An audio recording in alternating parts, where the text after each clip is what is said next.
भक्तों हरे कृष्णा। भक्तों आज हम सब श्रीमद् भगवद गीता यथारूप अध्याय 9 परम गुह्य ज्ञान, भगवान का परम गोपनीय ज्ञान भक्तों श्लोक नंबर 2 पढ़ेंगे हम सब। उससे पहले भक्तों हम सब भगवान की मंगलाचरण स्तुति करेंगे। ओम अज्ञानतिमिरन्धस्य ज्ञानांजनशलाकया चक्षुर्मिलितं येन तस्मै श्रीगुरुवे नमः।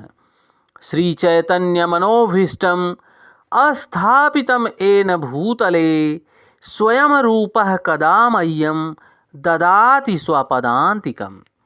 वन्देऽहं श्रीगुरुः श्रीयुतपदकमलं श्रीगुरून् वैष्णवश्च श्रीरूपं सागरजातं सहगण रघुनाथवन्दितं तं सजीवं साद्वैतं सावधूतं परिजनसहितं कृष्णचैतन्यदेवं श्रीराधाकृष्णपादान् सहगण ललिता श्रीविशाखान्वितांश्च। हे कृष्ण करुणा सिंधु दीनबंधु जगतपते गोपेश गोपिका कांत राधा कांत नमोस्तुते। तप्त कांचन गौरांगी राधा वृंदावनेश्वरी वृषभानुसुते देवी प्रणमामि हरिप्रिये। वाञ्छाकल्पतरुभ्यश्च कृपा सिन्धुभ्येव एव च पतितानां पावनेभ्यो वैष्णवेभ्यो नमो नमः। जय श्री कृष्ण चैतन्य प्रभु नित्यानंद श्री अद्वैत गदाधर श्री वैशादि गौर भक्त वृंद। नमः ओम विष्णुपादाय कृष्ण पृष्ठाय भूतले श्रीमते भक्ति वेदांत स्वामिन इति नामिने। नमस्ते सारस्वती देवी गौरवाणी प्रचारिणे निर्विशेष शून्यवादी पाश्चात देश तारिणे। नमो महावंदाय कृष्ण प्रेम प्रदायते कृष्ण कृष्णाय चैतन्य नामने गौरताविषे नमः। नमो ब्रह्मांडाय दावाय गौ ब्राह्मणाय हिताय च जगदधिताय कृष्णाय गोविंदाय नमो नमः। हरे कृष्णा कृष्ण कृष्णा हरे हरे हरे रामा राम रामा हरे हरे। हरे कृष्णा कृष्ण कृष्णा हरे हरे हरे रामा राम रामा हरे हरे। भक्तों भगवान इस श्लोक में बोल रहे हैं भक्तों, राज विद्या राजगुह्यम पवित्रमिदं तुम मतम प्रत्यक्ष वागम धैर्यम सुसुखम कर्तुम व्ययम। भक्तों मैं दोबारा पढ़ रहा हूँ, कृपया आप सब ध्यान दीजिएगा। राज विद्या राजगुह्यम पवित्रमिदं मुतमं प्रत्यक्ष वर्गम धर्मयम सुसुखम कर्तव्यम। भक्तों भगवान यहाँ पर श्री अर्जुन के निमित्त भगवान का परम गुह्य ज्ञान बतला रहे हैं। भक्तों यह ज्ञान सभी विद्याओं का राजा है, जो समस्त रहस्यों में सर्वाधिक गोपनीय है। यह परम शुद्ध है और चूंकि यह आत्मा की प्रत्यक्ष अनुभूति कराने वाला है, अतः यह धर्म का सिद्धांत है। यह अविनाशी है और अत्यंत सुखपूर्वक संपन्न किया जाता है। भक्तों भगवान यहाँ पर बहुत बड़ी बात हम सब बद्ध जीवों को समझा रहे हैं भक्तों, कि यह ज्ञान सभी विद्याओं का राजा है, जो समस्त रहस्यों में सर्वाधिक गोपनीय है। यह परम शुद्ध है और चूंकि यह आत्मा की प्रत्यक्ष अनुभूति कराने वाला है। अतः यह धर्म का सिद्धांत है, यह अविनाशी है और अत्यंत सुखपूर्वक संपन्न किया जाता है। भक्तों, यहाँ पर जगत गुरु स्वामी श्रील प्रभुपाद स्पष्ट कर रहे हैं भक्तों,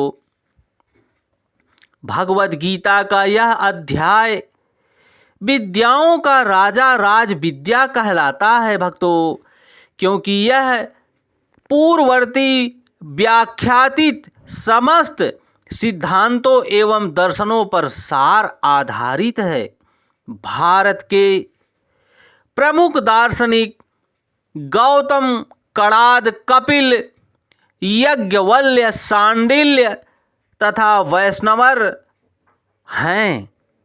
अतः प्रमुख दार्शनिक गौतम, कणाद, कपिल, याज्ञवल्क्य, सांडिल्य तथा वैष्णवर हैं भक्तों। सबसे अंत में व्यास देव जी आते हैं, जो वेदांत सूत्र के लेखक हैं। अतः दर्शन यह दिव्य ज्ञान के क्षेत्र में किसी प्रकार का अभाव नहीं है भक्तों। अब भगवान कहते हैं भक्तों कि यह 9वां अध्याय ऐसे समस्त ज्ञान का राजा है। यह वेद अध्ययन से प्राप्त ज्ञान एवं विभिन्न दर्शनों का सार है। यह गुह्यतम ज्ञान, क्योंकि दिव्य ज्ञान में आत्मा तथा शरीर में अंतर को जाना जाता है। समस्त गुह्य ज्ञान इस राज विद्या की पराकाष्ठा भक्ति योग है भक्तों।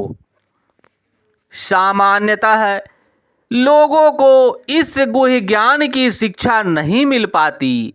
उन्हें ब्रह्म शिक्षा दी जाती है। जहाँ तक सामान्य शिक्षा का संबंध है भक्तों, उनमें राजनीति, समाज शास्त्र, भौतिकी, रसायन शास्त्र, गणित, ज्योतिर्विज्ञान अथवा इंजीनियरिंग आदि में मनुष्य व्यस्त रहते हैं। विश्व भर में ज्ञान के अनेक विभाग हैं भक्तों, और अनेक बड़े बड़े विश्वविद्यालय भी हैं, किंतु दुर्भाग्यवश कोई ऐसा विश्वविद्यालय नहीं है भक्तों, शैक्षिक संस्थान नहीं है भक्तों, जहां आत्मा की विद्या की शिक्षा दी जाती हो। फिर भी आत्मा शरीर का सबसे महत्वपूर्ण भाग, अंग है। आत्मा के बिना शरीर महत्वहीन हो जाता है। जो भी लोग आत्मा की चिंता ना करके जीवन की चिंता करते हैं, शारीरिक आवश्यकताओं को अधिक महत्व प्रदान करते हैं, भगवद गीता में तृतीय अध्याय से ही आत्मा की महत्वता पर बल दिया जा रहा है भक्तों। प्रारंभ में ही भगवान कहते हैं कि यह शरीर नश्वर है। हे अर्जुन, यह शरीर नश्वर है और आत्मा अविश्वर है। अंततः इमे दोहा नित्ययोक्ता शरीरणाः, यही ज्ञान का गुह्य अंश है भक्तों। केवल यह जान लेना कि यह आत्मा शरीर से भिन्न है, अलग है। यह निर्विकार, अविनाशी और नित्य है। इसे आत्मा के विषय में कोई सकारात्मक सूचना प्राप्त नहीं हो पाती। कभी कभी लोगों को यह भ्रम हो रहता है कि आत्मा शरीर से भिन्न है, और जब शरीर नहीं रहता या मनुष्य को शरीर से मुक्ति मिल जाती है तो आत्मा शून्य में रहता है और निराकार बन जाता है। किंतु यह वास्तविक सत्य नहीं है भक्तों। जो आत्मा शरीर के भीतर इतना सक्रिय रहता है, वह शरीर से मुक्त होने के बाद इतना निष्क्रिय कैसे हो सकता है। आप थोड़ा सा समझने का प्रयास कीजिए भक्तों कि जो आत्मा शरीर में रहकर शरीर इतना सक्रिय रहता है और जब आत्मा शरीर से मुक्त हो जाता है तो आत्मा कितना निष्क्रिय कैसे हो सकता है। यह आत्मा सदैव सक्रिय रहता है। यदि यह शाश्वत है भक्तों तो यह शाश्वत सक्रिय रहता है। सदैव स्फुलिंग चेतना सक्रिय रहती है भक्तों और निरंतर आगे प्रगति करती रहती है।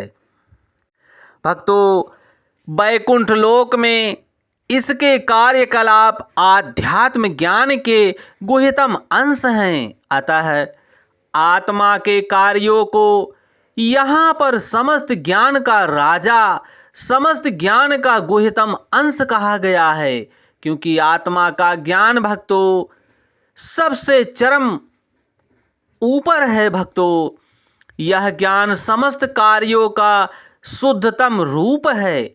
जैसा कि वैदिक साहित्य में बताया गया है, पद्म पुराण में भी मनुष्य के पाप कर्मों का विश्लेषण किया गया है और दिखलाया गया है कि ये पापों का फल है।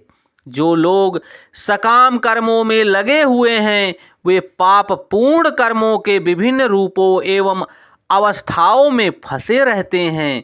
उदाहरणार्थ में भक्तों, जब बीज बोया जाता है तो तुरंत वृक्ष नहीं तैयार हो जाता, इसमें कुछ समय लगता है।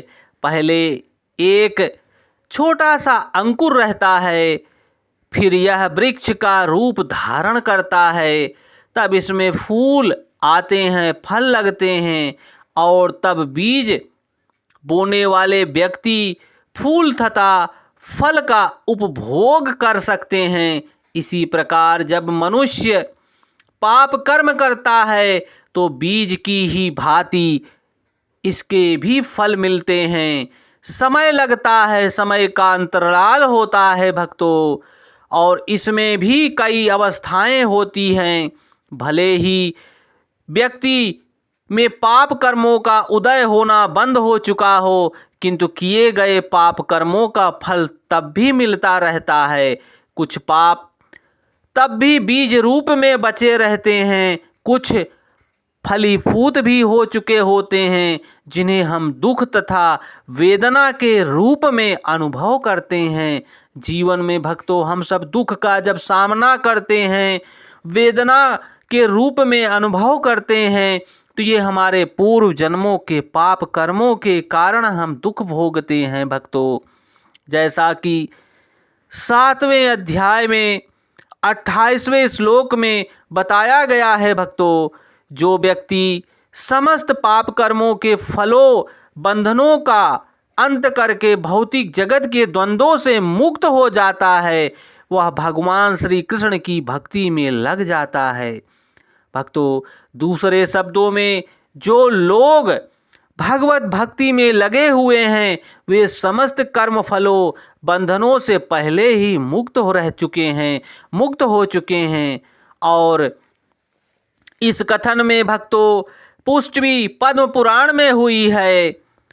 अपार लब्धम फलम पापम कूटम बीजम फलोन्मुखम क्रमेण प्रणलीते विष्णु भक्ति रातमाम। भक्तों, मैं दोबारा रिपीट कर रहा हूँ भक्तों, कृपया आप सब ध्यान देना, क्योंकि पद्म पुराण का श्लोक है भक्तों। यहाँ पर पद्म पुराण से श्लोक स्पष्ट हुआ है भक्तों। अप्रारब्ध फलम, हमारे जो पूर्व जन्मों के अप्रारब्ध के फल हैं भक्तों। पापम कूटम बीजम, जो हमारे पाप हैं, कूट बीज रूप में, फलोन्मुखम, फल के मुख के रूप में, क्रमेणेव, क्रम के अनुसार, प्रलीयते, हमें प्राप्त होते हैं भक्तों। विष्णु भक्ति रता तत्मनानम, जो व्यक्ति भगवान विष्णु की भक्ति में रत्न हो जाता है, जो लोग भगवत भक्ति में रत्न हैं भक्तों, लगे हुए हैं, उनके सारे पाप कर्म चाहे फलीभूत हो चुके हों या सामान्य बीज रूप में हों, क्रमशः नष्ट हो जाते हैं। अतः भक्ति की शुद्धिकरणी शक्ति अत्यंत प्रबल है भक्तों, और पवित्र उत्तम अर्थात विशुद्धम उत्तम कहलाती है। उत्तम का तात्पर्य दिव्य है भक्तों।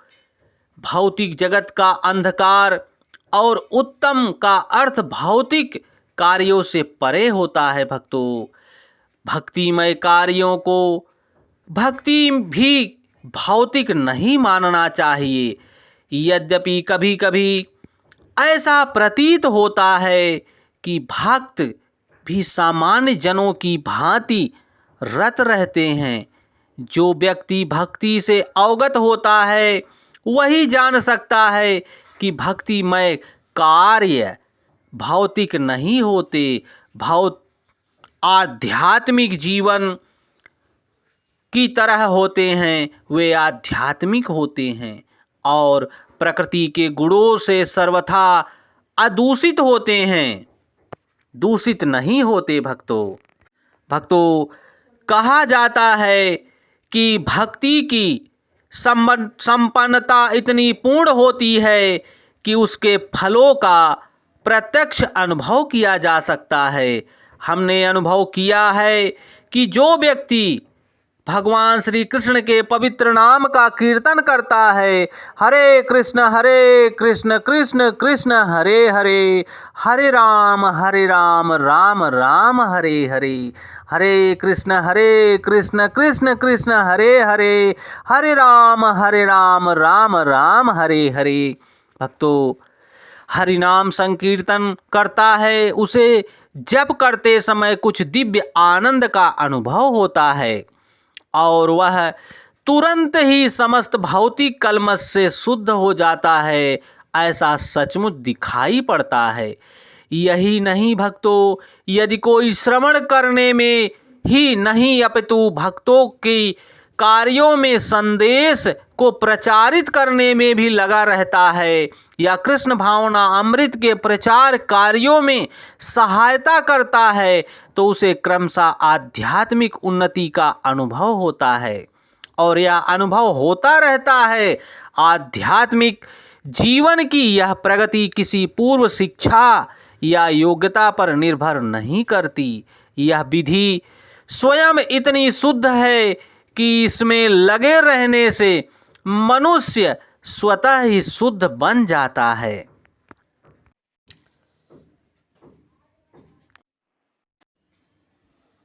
भक्तों, वेदांत सूत्र में भी इसका वर्णन प्रकाशस्व कर्मभ्यासात् के रूप में भक्तों, जिसका अर्थ है कि भक्ति इतनी समर्थ है कि भक्ति कार्यों में रत होने मात्र से बिना किसी संदेह से प्रकाश प्राप्त हो जाता है। इसका उदाहरण नारद जी के पूर्व जन्मों में देखा जा सकता है, जो पहले दासी के पुत्र थे। वे न तो शिक्षित थे, ना ही राजकुल में उत्पन्न हुए थे, किंतु जब उनकी माता भक्तों की सेवा किया करती रहती थी, तो नारद भी सेवा करते थे और कभी कभी माता की अनुपस्थिति में भक्तों की सेवा स्वयं करते रहते थे नारद जी।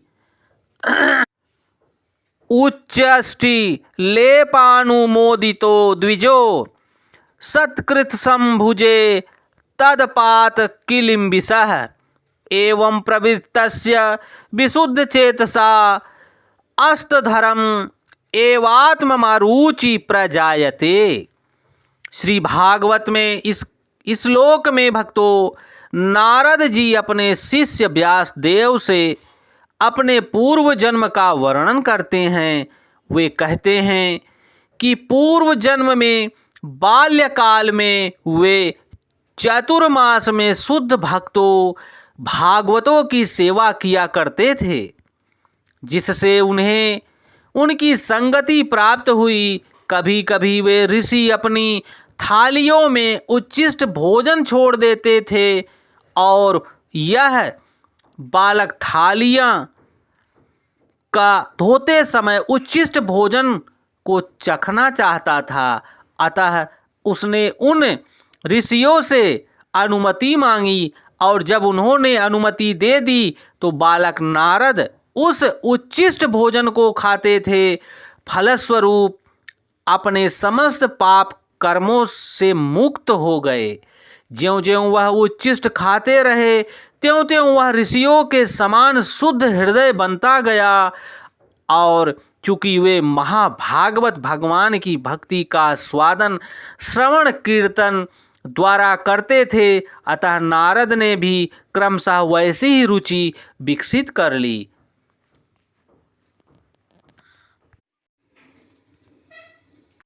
भक्तों, नारद जी आगे कहते हैं, आगे बताते हैं व्यासदेव जी को, तत्र वहम कृष्ण कथा प्रगायतम अनुग्रहेण श्रवणम मनोहराः ताः श्रद्धाय मेनुपदम विष्णुवर्ताः प्रिय श्रवणस्य माम भगवद रुचिः।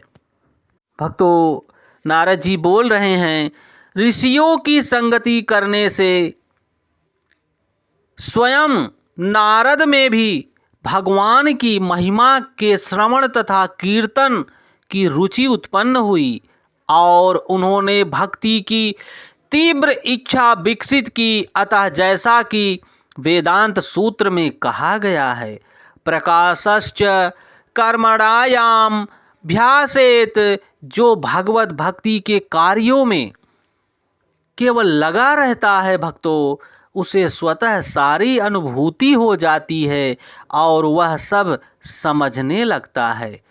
इसी का नाम प्रत्यक्ष अनुभूति है। धर्मस्य शब्द का पथ नारद वास्तव में दासी के पुत्र थे। उन्हें किसी पाठशाला में जाने का अवसर प्राप्त नहीं हुआ भक्तों, केवल माता के कार्यों में सहायता करते थे और सौभाग्यवश उनकी माता को भक्तों की सेवा का सुयोग अवसर प्राप्त हुआ था। बालक नारद को भी यह सुअवसर उपलब्ध हो सका कि वे भक्तों की संगति करने से ही समस्त धर्म के पर लक्ष्य को प्राप्त कर सके। भक्ति जैसा कि श्रीमद् भागवत में कहा गया है भक्तों, सा वै पुंसाम परो धर्मा यतो भक्ति ध्वजजे। सामान्यतः धार्मिक व्यक्ति यह नहीं जानते कि धर्म का परम लक्ष्य भक्ति की प्राप्ति है। जैसा कि हम पहले ही 8वें अध्याय के अंतिम श्लोक की व्याख्या करते हुए कह चुके हैं, वेदेषु यज्ञेषु तपःसु चैव।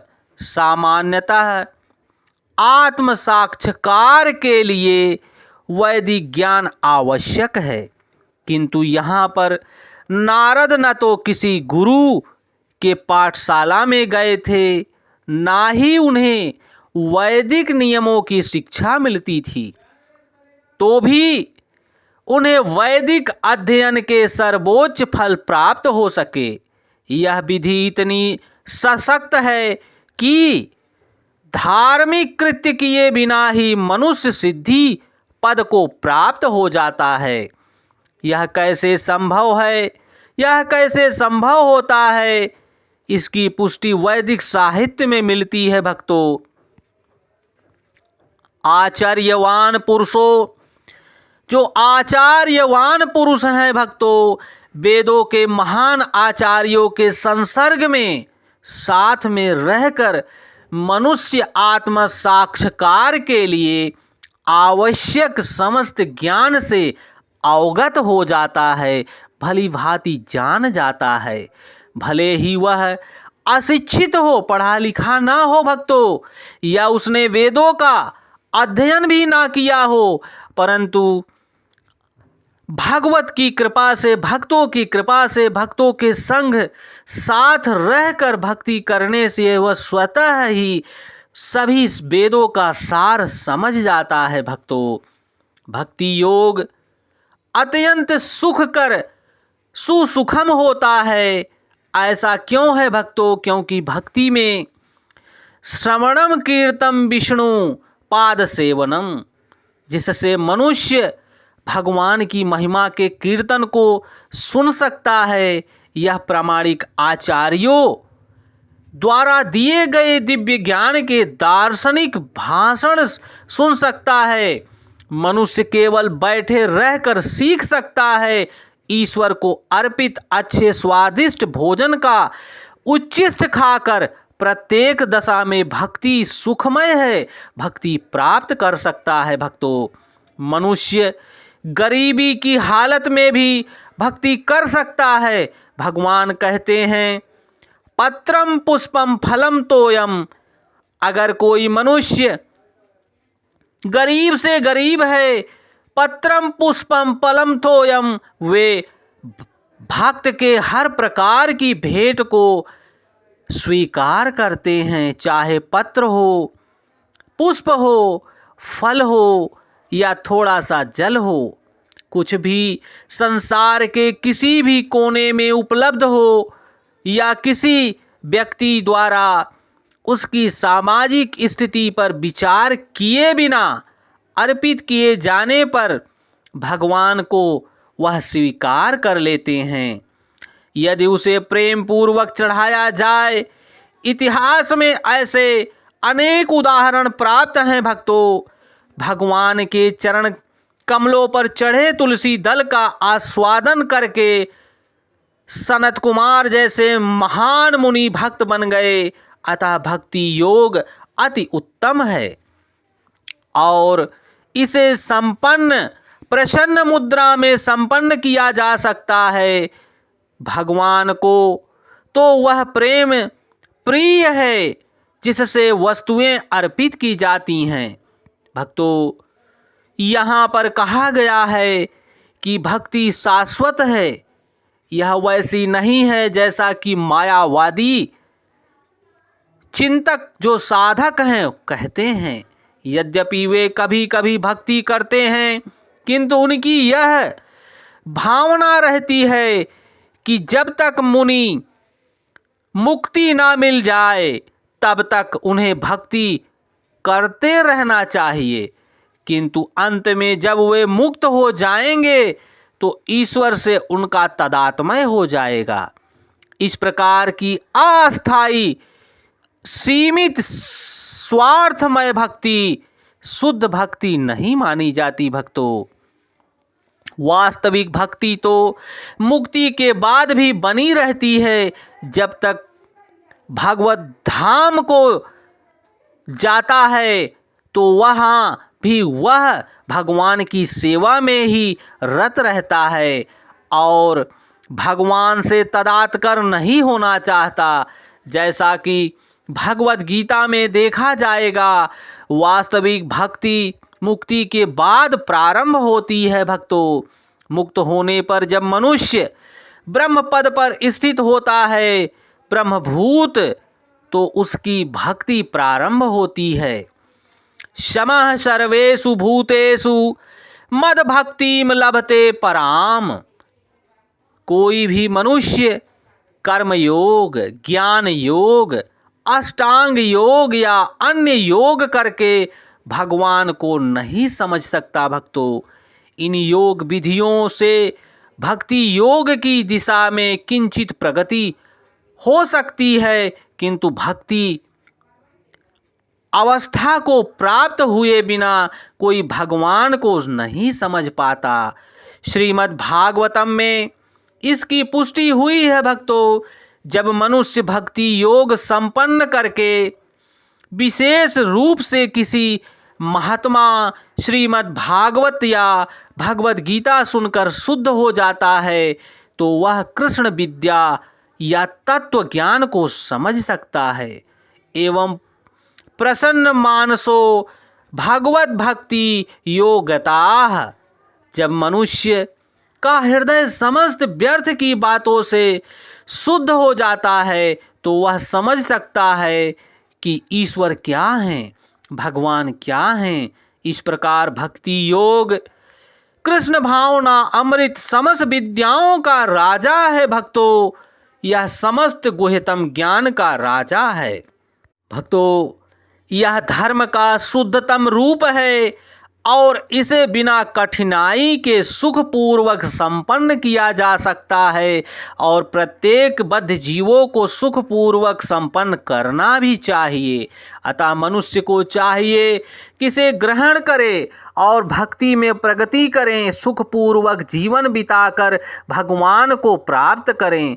भक्तों, ये भगवान का भागवत ज्ञान है। हम सब बद्ध जीवों को ग्रहण करके अपने भाई बंधुओं तक और मनुष्य बद्ध जीवों तक पहुंचाने की कृपा करनी चाहिए, ताकि भगवान की कृपा को प्राप्त करके सभी मनुष्य बद्ध जीव अपना कल्याण कर सकें और इस धरातल पर सुखपूर्वक जीवन बिता सकें। भक्तों, भगवान के नाम में जो आनंद है, जो रस है, वो भगवान की लीलाओं में, भगवान में वही आनंद है। भक्तों, हरे कृष्ण कृष्ण कृष्ण हरे हरे, हरे राम राम राम हरे हरे, हरे कृष्ण कृष्ण कृष्ण हरे हरे, हरे राम राम राम हरे हरे। भक्तों, ये भगवान का भागवत ज्ञान भक्तों, श्रीमद् भागवत का यह भगवत गीता का ज्ञान भक्तों हम सबको जीवन में धारण करना चाहिए भक्तों। और आगे हम सबको भगवत भक्ति का ज्ञान और भक्तों तक पहुंचाने की कृपा करनी चाहिए भक्तों, क्योंकि यह भगवान का परम ज्ञान है। क्योंकि भगवान सर्वप्रथम पहले ही बता चुके हैं, यह ज्ञान सब विद्याओं का राजा है, जो समस्त रहस्यों में सर्वाधिक गोपनीय है। यह परम शुद्ध है, चूँकि यह आत्मा की प्रत्यक्ष अनुभूति कराने वाला है। यह धर्म का सिद्धांत है, यह अविनाशी है और अत्यंत सुखपूर्वक संपन्न किया जाता है। भक्तों, इस ज्ञान को हम सबको प्रत्येक मनुष्य जीवों तक पहुंचाने की कृपा करनी चाहिए भक्तों। जय श्री कृष्णा।